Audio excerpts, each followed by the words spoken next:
by reforming established institutions and mechanisms, especially the UN Security Council in the permanent and the non-permanent categories. India initiated an effort during its G20 presidency, and we are glad to see that Brazil is taking it forward.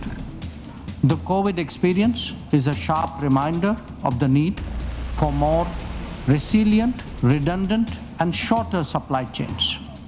For essential needs, every region legitimately aspires to create their own production capabilities. Addressing conflicts and tensions effectively is a particular need of the day. Prime Minister Modi has emphasized that this is not an era of war. International law should be adhered to without exception, and there should be zero tolerance for terrorism.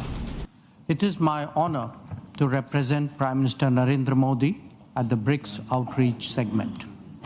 I convey his greetings to all of you. Let me join colleagues in thanking President Vladimir Putin for the excellent arrangements and the warm hospitality. Excellencies, we face the paradox that even as forces of change have advanced, some long-standing issues have only become more complex. On the one hand, there is the steady diversification of production and consumption. Nations that attained independence from colonialism have accelerated their development and socio-economic progress. New capabilities emerged, facilitating the harnessing of more talent.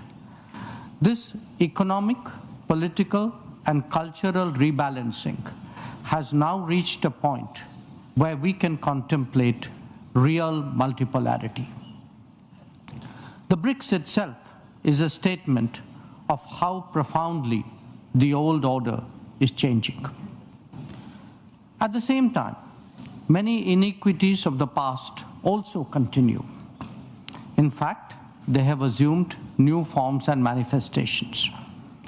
We see that in the access to developmental resources and modern technology and efficiencies.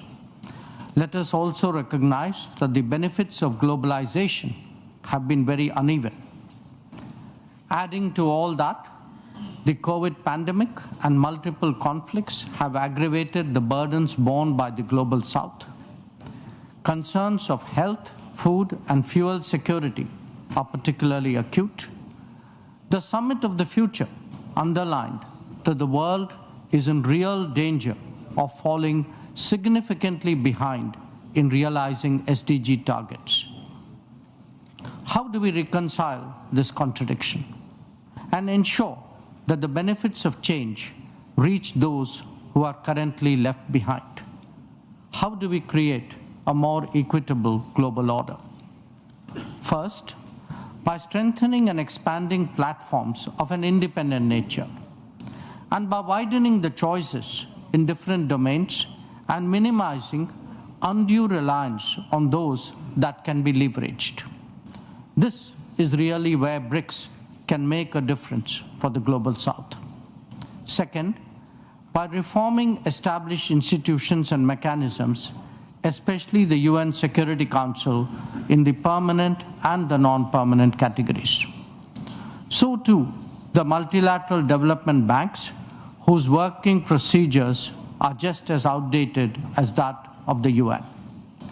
India initiated an effort during its G20 presidency, and we are glad to see that Brazil is taking it forward.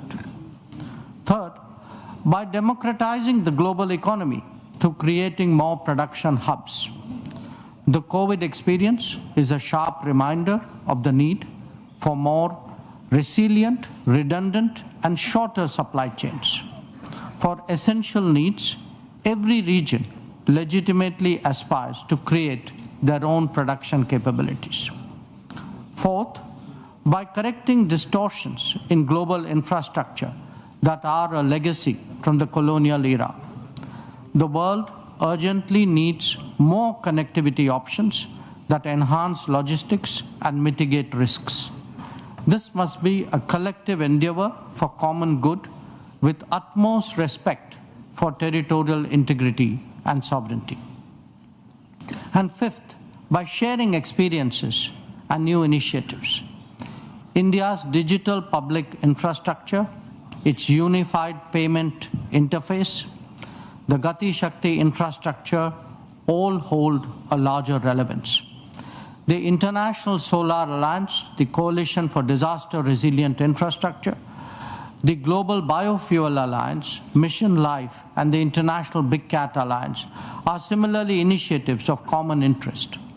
As a first responder, be it for natural calamities, health emergencies, or economic crisis, we seek to do our fair share. Excellencies, addressing conflicts and tensions effectively is a particular need of the day. Prime Minister Modi has emphasized that this is not an era of war. Disputes and differences must be settled by dialogue and diplomacy. Agreements, once reached, must be scrupulously respected. International law should be adhered to without exception, and there should be zero tolerance for terrorism. Excellencies, the situation in the Middle East, West Asia for us, is an understandable concern. There is a widespread anxiety that the conflict would spread further in the region. Maritime trade has also been deeply affected. The human and material consequences of further escalation are truly serious. Any approach has to be fair and durable, leading to a two-state solution. Excellencies, we meet in difficult circumstances. The world must be prepared to think afresh on long-standing challenges. Our gathering is a message that we are indeed prepared to do so. I thank you for your attention.